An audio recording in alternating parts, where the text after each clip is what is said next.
Hello there, I'm glad you could make it. I have breaking news for you. A secret I got from a usually reliable source. Okay, this is not a rat. For those of you who are in transit while traveling through a wormhole, here is the background. On January 29, 2009, the President was considering appointing Judd Gregg, aka Dr. No-No, to the position of the Commerce Secretary. Rumor has it that Dr. No-No applied for the job. On February 12, 2009, however, Dr. No-No withdrew his nomination because, as he puts it, of disagreements with the Democratic President.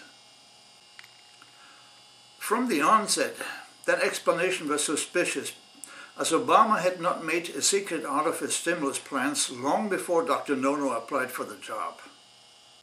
In turn, Judd Gregg got his nickname because he voted against about every measure that had as its goal to stimulate the economy. The disagreement could not have been stronger at a time when Dr. No-No wanted to take the job. He knew about the disagreement. So, what gives? Well, we started digging, and guess what? We hit pay dirt. We came across the most fascinating detail, a veritable treasure chest of insider information worthy of a 007 movie. Or in this case, 007. And of course, Money Penney. At first, I was inclined to take this with a grain of kosher salt, but after careful analysis, I came to the conclusion that this is the only way it makes sense. You see, Joe the Plumbers, Tina Fayes stunt woman's, and Johnny Boehners, good Lord, what a collection, claims that Judd Gregg's job application was a bipartisan attempt don't make any sense given the fact that the Republicans never ever did anything bipartisan. Relax, the secret is out. Dr. No-No was on a spy mission. You heard that right, on an espionage mission. A mission to find out what secrets Paul Krugman had given to Obama, what the Dems planned to do next, and what other secret plans were roasting in the Whitehouse kitchen. Ingenious. No sooner had Dr. No-No the information he needed when he, as quickly as he came, faded into the background as any good spy would do. Holy mackerel, sometimes I'm so good I scare myself. Oh, and the planning began even before the inauguration and was encouraged by Obama's obsession to change Washington. Make that a bipartisan Washington, no less. We tried to get some more juicy detail, but our informant didn't want to go any further. But here's something else just to keep you informed. You may remember that I had sent a certified letter to Whitehouse counsel Gregg Craig in which I addressed a number of issues, one being the torture case at the ICE facilities in Fayetteville of an innocent Pakistani. Another one being the epidemic acceptance of bribes by senators and congressmen in return for favors, in particular in return for lawsuit fixing. Not that I had much hope that this president would be able to solve that problem.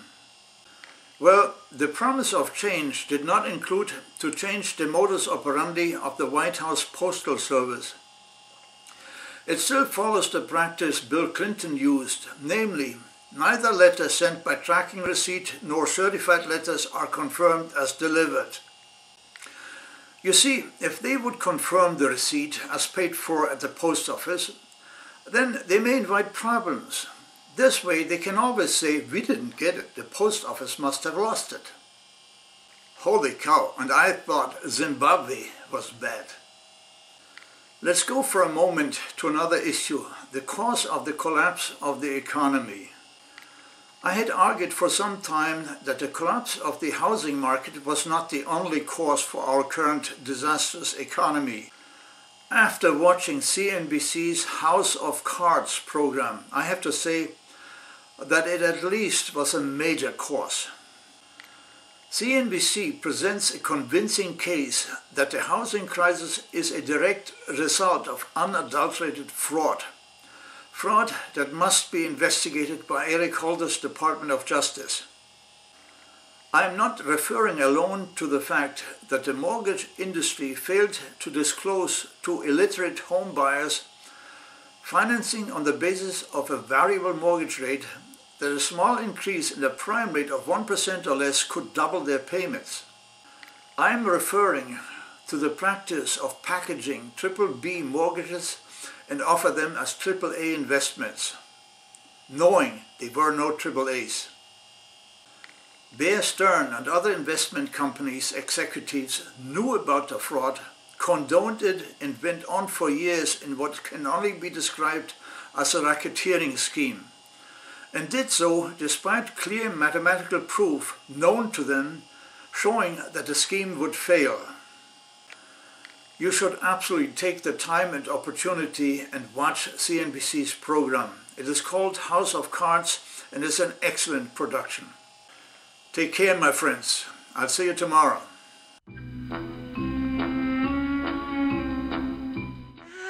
Salam and good evening to you, worthy friend.